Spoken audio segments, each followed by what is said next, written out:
I smoothed out the wrinkles on my silk evening gown and took a deep breath.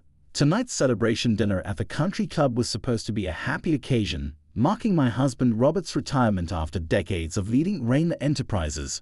Little did I know it would become the stage for one of the most shocking betrayals of my life.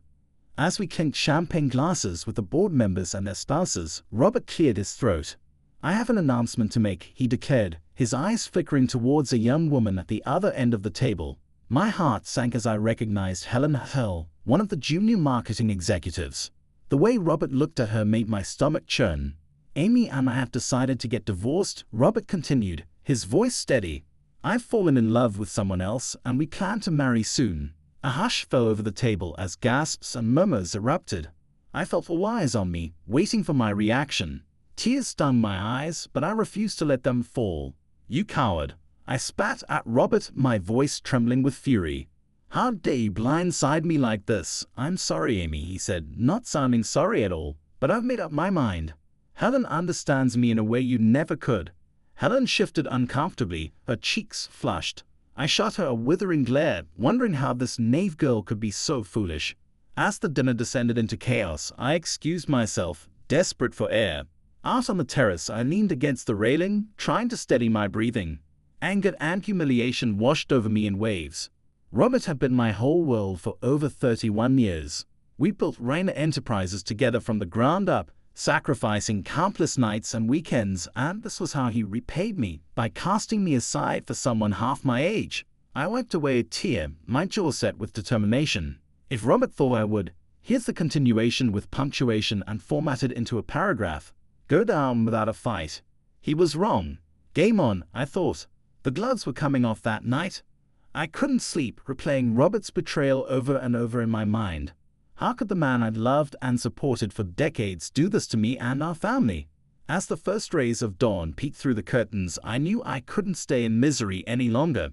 If Robert wanted a fight, then a fight he would get. I marched into the bathroom and looked at myself in the mirror. My eyes were puffy from crying, but my resolve had never been stronger. I was Amy Raina, and I would not be the victim here. First order of business was hiring a tough divorce attorney. I had my secretary set up meetings with the city's most ruthless lawyers. Within hours, I was sitting across from Julie Bowen, a fierce litigator known for taking down cheating husbands. "I want to bleed him dry," I said bluntly as Julie looked through my financial documents. She raised an eyebrow. "Even with your substantial assets, a nasty divorce could deplete your net worth considerably." "Money is no object," I said through gritted teeth. "That lying snake is going to pay for what he did to me and my family's legacy." A sly smile spread across Julie's face. "Then let's make sure we take him for everything he's worth." Over the next few weeks, I followed Julie's advice to the letter, using every resource at my disposal. Quiet instructions were given to the Raina Enterprises accounting department for a full forensic audit under the guise of routine checks. Every bank statement, every money transfer. I wanted them examined closely. Julie also coached me on planting seeds of doubt among the board members, suggesting personal concerns over Robert's ability to properly lead the company given his emotional state. Whispered comments here, a worried look there, and suddenly the company I had helped build was questioning my husband's leadership. All the while, Robert walked around in a blissful daze, oblivious to the trap I was setting around him. He thought I would simply walk away, content with whatever crumbs he decided to toss my way in the divorce. The poor fool had no idea what kind of trouble was coming. The forensic audit quickly revealed a web of shady dealings connected to Robert's desperation to impress his young mistress, inflated expense reports, kickbacks from vendors, even outright theft. He had put Raina Enterprises' financial health at risk to fund his lavish courtship of Helen. I pored over the damning documents late into the night. My anger grew with each uncovered wrongdoing. This was the true depth of Robert's deceit. He was willing to sacrifice our life's work, the company we built from nothing, all for a fling with a girl young enough to be his daughter. The next morning, I hand-delivered the audit findings to the board, making sure to highlight the most serious violations with pointed commentary. Clearly, Robert's judgment has been clouded by his personal indiscretions, I stated, careful to keep my tone measured despite the storm raging inside me. I shudder to think how much further this wrath might have spread if left unchecked. One by one, I watched the concern etch itself onto the board members' faces. Even Robert's most ardent supporters couldn't deny the evidence of his mismanagement and potential criminal activity. Robert, for his part, seemed stunned by my revelations. The fool actually had the audacity to pull me aside and try to plead ignorance. "Amy, you have to believe me. I never meant for things to go this far," he blubbered. "I've made some mistakes, sure, but it was all for love." I recoiled from this clammy grasp, disgust written plainly across my face. "For love? You jeopardized everything we built together for some cheap fling.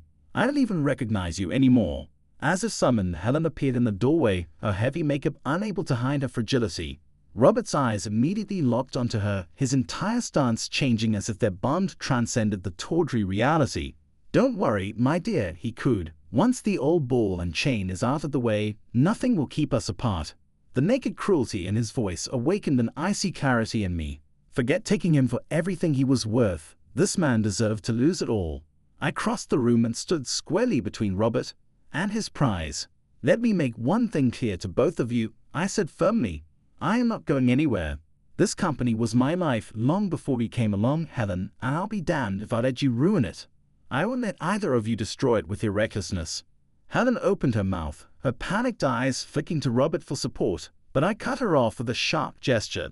"As for you," I turned my withering gaze onto my soon-to-be ex-husband. "I did not survive decades of your insufferable ego just to be discarded in your twilight years. You want to play in the mud with this girl, be my guest, but I guarantee the only thing waiting for you is regret." Turning on my heel, I left them gaping in my wake, already planning my next move. Let them have their fantasy for now. Their world was about to come crashing down with the audit findings exposing Robert's misdeeds.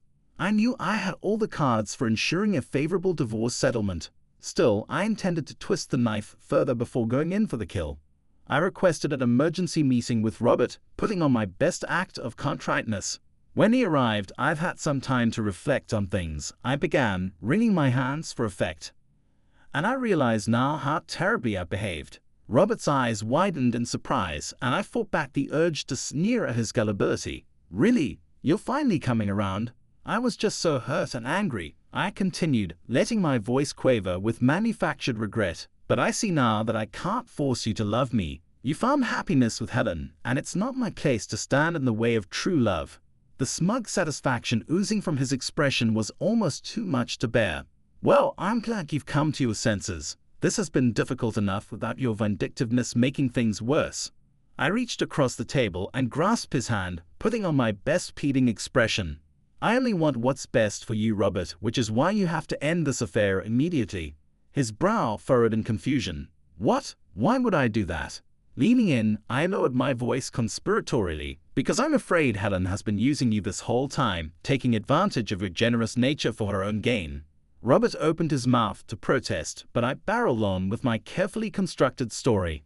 "I hate to be the bearer of bad news, but I've discovered evidence that she's been having other affairs, multiple affairs, Robert. She's been bleeding you dry to fund her indiscretions behind your back."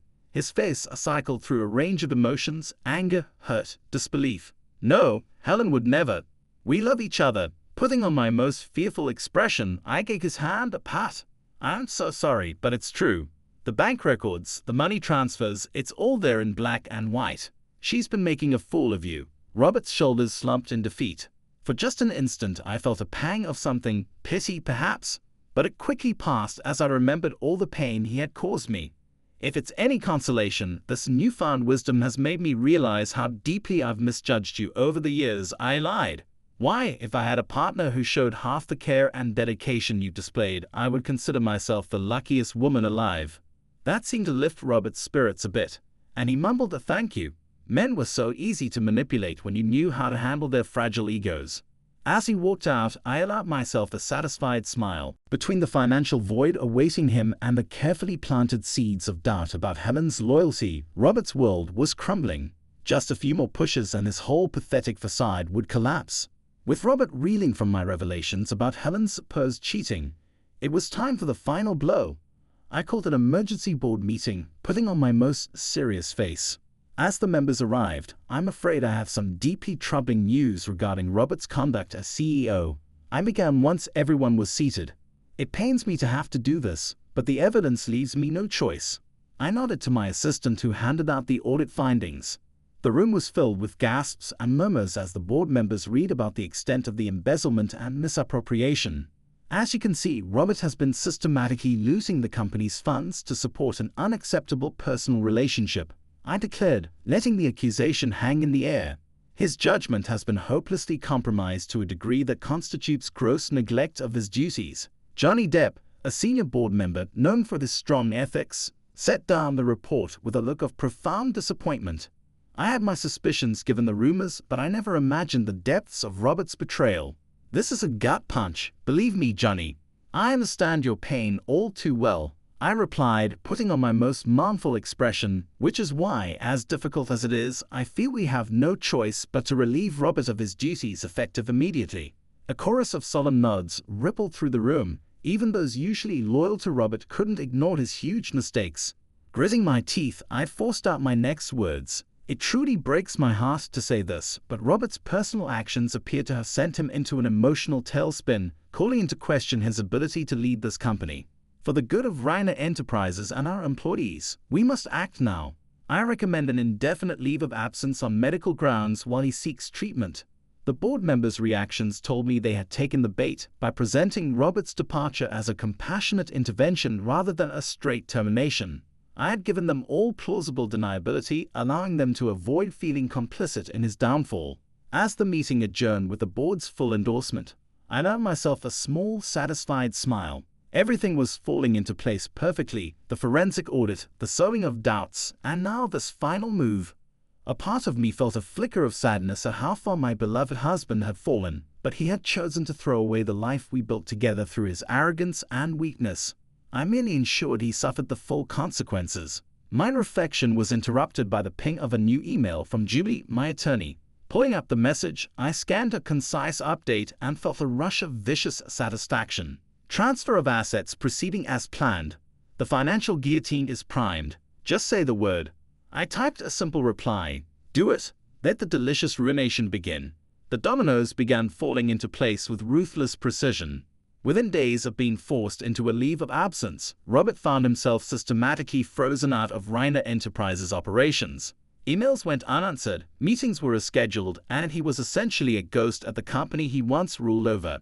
I could only imagine the sinking feeling in his gut as the power he had taken for granted for decades slipped through his fingers. Still, I knew the worst was yet to come for the arrogant fool. Miss Reiner, you have a visitor, my assistant's voice crackled over the intercom. Helen Haddle is asking to see you. A cruel smile tugged at my lips as I buzzed her in. Helen's arrival was right on schedule. She entered, looking every bit the rabbit caught in the headlights, though she tried valiantly to maintain her polished composure. What can I do for you, dear? I asked in my most saccharine tone as she took a seat. I trust this isn't about your extracurricular activities with Robert. I would simply hate for word of that unpleasantness to spread further.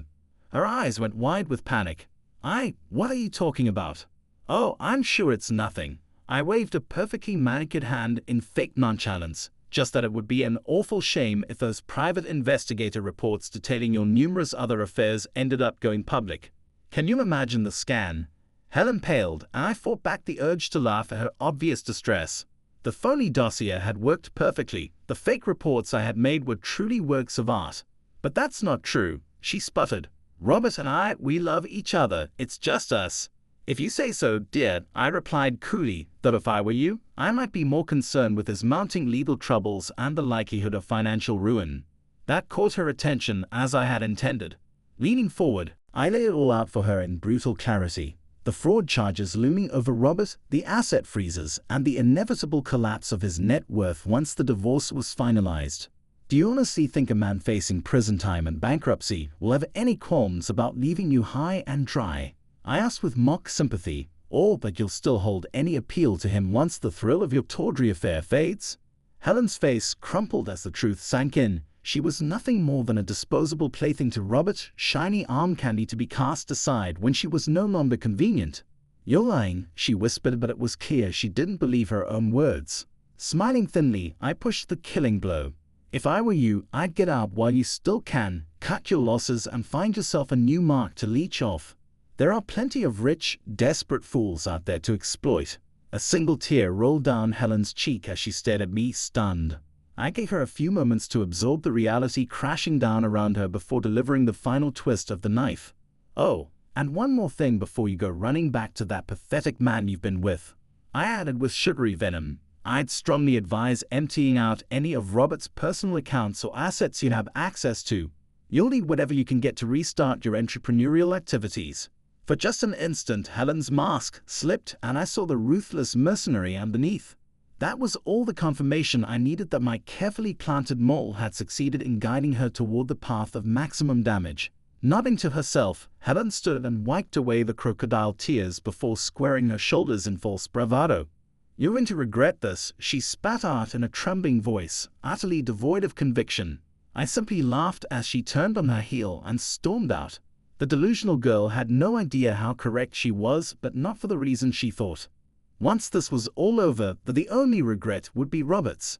The only regret I had was not destroying them sooner. The endgame was finally upon us. Within weeks of Helen's hasty exit, the other shoe dropped with a thud that shook Robert to his core. I took great pleasure in being there as the investigator from our corporate security team laid out the damning evidence: bank statements, wire transfers, photos, an entire dossier showing how Helen had systematically looted over 7 figures from Robert's personal accounts and investments. "She couldn't have," Robert stammered, his face pale with disbelief. "We were going to start a life together." The investigator simply shrugged, his expression neutral. "I'm afraid the money trail doesn't lie, Mr. Rayner. This appears to have been a long-running scheme to bleed you dry." Robert's eyes found mine, pleading for help. "Amy, you have to believe me. I never thought she was capable of something like this."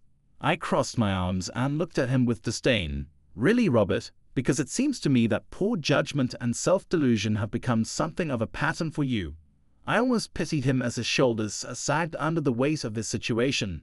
"But I don't understand why. Why would she do this to me after everything I sacrificed?" He choked out. I allowed myself a feral smile. "Isn't it obvious? You were nothing more than a means to an end, a vain, gullible fool ripe for the fleecing by someone younger and prettier, who knew just which strings to pull." Robert opened his mouth to defend Helen, but I silenced him with a raised hand. "Save your breath and what little dignity you'd have left. This is just the beginning. The avalanche is coming, and you're going to lose everything." Over the next several days, the full scope of Robert's downfall became clear. Financial penalties and legal fees piled up, draining his assets.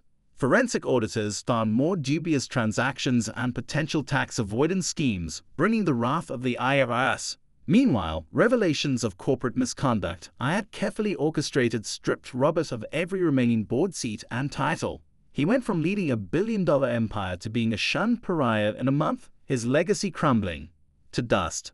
The final blow, however, came from an unexpected direction. The gossip columns and society pages that once praised his storybook marriage to me now turned against him. With the collapse of his non-disclosure agreement as part of the divorce proceedings, the media had a field day exposing his scandalous downfall. I carefully fed tantalizing bits about his affair and wild spending to key media contacts. Soon, stories of Paul used Robert and his gold-digging mistress were splashed across the tabloids in juicy detail.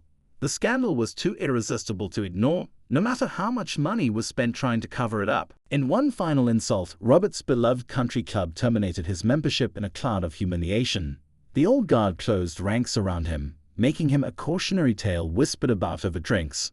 When Robert inevitably crawled back to me, begging for a chance to restore some fragment of his former life, I denied him with cold finality. "This is the bed you made for yourself, Robert," I said, unmoved by his pleas. "I suggest you learn to sleep in it."